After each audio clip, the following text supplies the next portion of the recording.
Hello viewers, before I actually start today's video, I hope and wish that this video finds you in the best of health. Please stay strong at this time and we are all in this together. A lot of us, including me, are feeling overwhelmed at this point. There is so much news around us and most of this news is grim and depressing. We all are able to see the pressure on our healthcare system and the lack of facilities. There have been so many reported cases, and what we can see is how the coronavirus has taken lives of people and left families shattered. What we cannot see, however, is the way people really feel on the inside. We cannot see our mental health, hence, there is a need to talk about it. We have feelings and emotions. We have small feelings every day. Regularly, we feel happy, we feel grumpy, sometimes we are annoyed, we get worried, we feel silly, excited, sometimes we are confident, sometimes we feel nervous, at times we also feel lonely, and the list goes on. Today, I want to talk about a few ways in which we can try to be positive, mentally positive during this time, and what we must absolutely do during this difficult time. I know it is difficult, but we need to stay strong. The feeling of fear and anxiety is normal, but these feelings are rather unhelpful. Stress and worry can actually affect our immunity as well as our psychological well-being. Many of us are worried about our jobs and also about our families and friends. Some of us are physically not even there with our loved ones. You could be, in a different place working, and maybe your family is somewhere else. Some of us are facing insomnia. Some have been victims of unemployment. Some are feeling lonely. You must be also feeling so uncertain about what is going to happen, and some of us have gone into extreme panic at this moment. Here are a few ways as to how we can cope with this situation. Firstly, in the light of the COVID crisis, many countries have suspended school and college and even work so that all can be home. Quarantine or self-isolation can be very hard on people, and especially on those people who are social otherwise. But instead of thinking that I'm stuck at home, be grateful that you are home safe and you get to spend time with your family. If you live alone, then perhaps you can use this time constructively to develop new hobbies or to get better at some skills. Maybe you like craft, maybe you like painting. Maybe now is a good time to do things like that so that you can divert your mind a little bit. Make the most out of the situation. Adopt pets which need a home. Play with your pets, or spend time maybe growing a kitchen garden, or doing something like that. Do things which will help you and also the environment. It is said that when we look deep in nature, we get most answers. Secondly, let us most importantly reduce the risk of contamination. I would suggest go out if it is absolutely necessary. Like, say you have to pay your bills, or to purchase groceries. Invest in a good mask. I see people all the time wearing the cloth mask. Ditch the cloth mask. Use a standard N95 mask, which is going to be a great investment, or use the method of double masking, wherein you wear the surgical mask first and over that you wear your cotton mask, of course. This is going to reduce the risk of contamination. We have to do this because of the recent spike in contamination. Use a generous amount of the hand sanitizer every time you touch something or someone. Also, do you tell yourself that you will fall sick? If yes, then don't do that. Instead, tell yourself that you will take care of yourself and you are going to make sure that you will be healthy, because you will take care not to fall sick, that you will lower your chances of getting ill. Wash your hands frequently.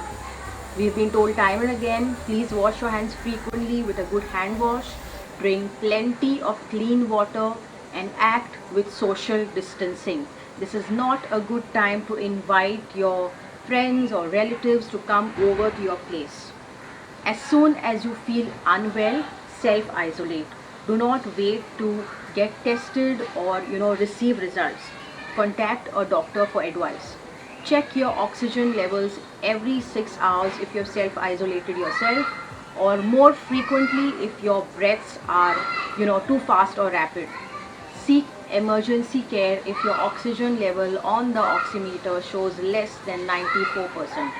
Monitor your body temperature every 6 hours, but maybe you should do it frequently if you're already getting a fever. Emergency medical care is to be sought if you or any of your family member or any person experiences shortness of breath, has symptoms like maybe your lips or face is turning bluish, there's discoloration of your nails, if you're feeling dizzy and experiencing disorientation, or there is persistent pain or pressure in the chest, please seek medical help. If any person you come across, you see that person trying very hard to stay conscious, I think these are all big red flags. Also, buy stuff that you need, but instead of hoarding or panic purchasing, try to use items that you already have in your home first. Don't buy more than you need. This way, there is going to be enough for everybody. We at times have this habit of blaming everybody else than ourselves. I think now is a really crucial time when we have to take responsibility of our actions. Scientists are working hard around the world, and medical staff are facing fatigue by working for such long hours. All other frontline workers are toiling hard each and every day. Let us respect that. We need to adhere to rules and curfew norms to help these personnel who are helping us and who are there for us 24/7.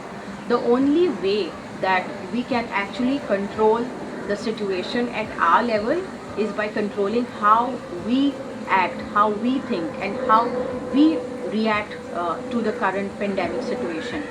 So let's focus on what we can do rather on what we cannot. Next, I want to talk about facing burnout. Now, what has happened is, while we are still facing the pandemic, office work hasn't really stopped. We used to work in shifts. We used to work from 9 to 5 or 10 to 6 away from homes in a typical setup.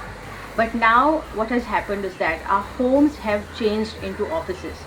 There are constant meetings, there are deadlines, there is lack of the office infrastructure, and the necessity to be available most of the time while being locked down.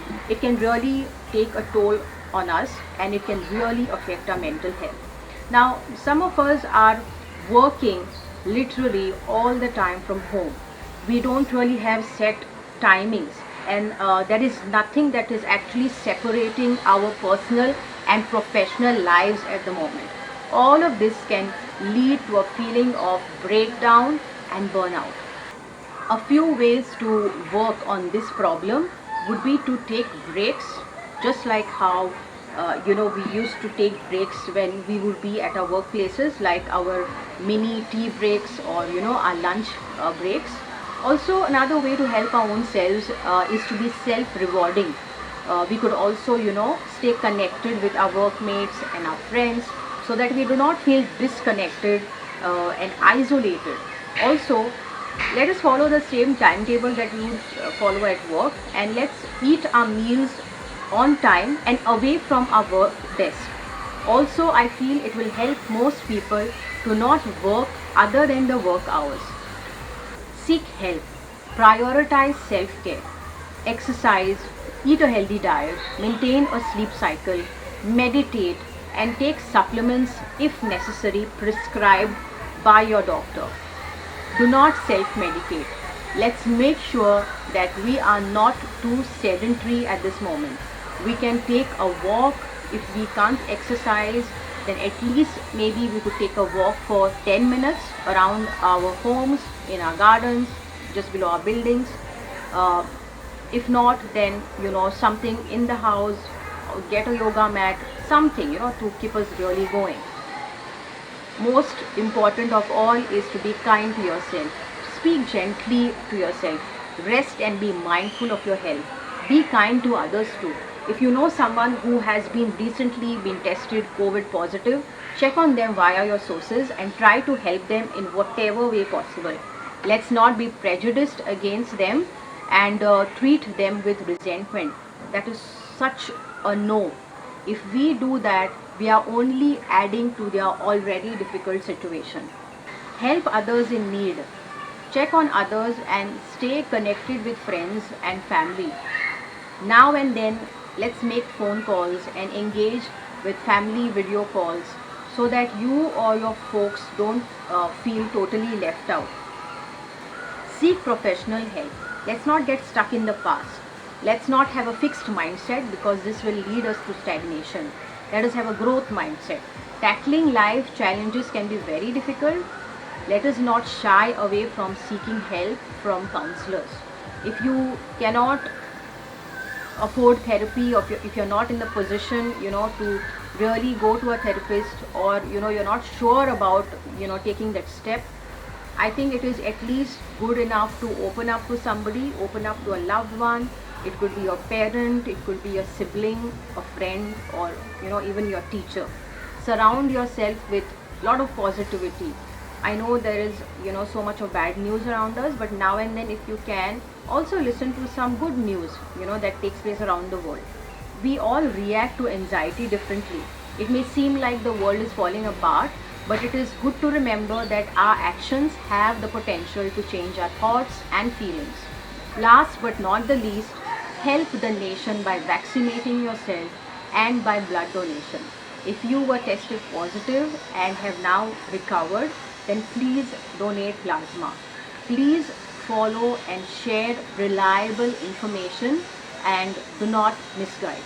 Care for yourself and for people around you. Once again, thank you for watching.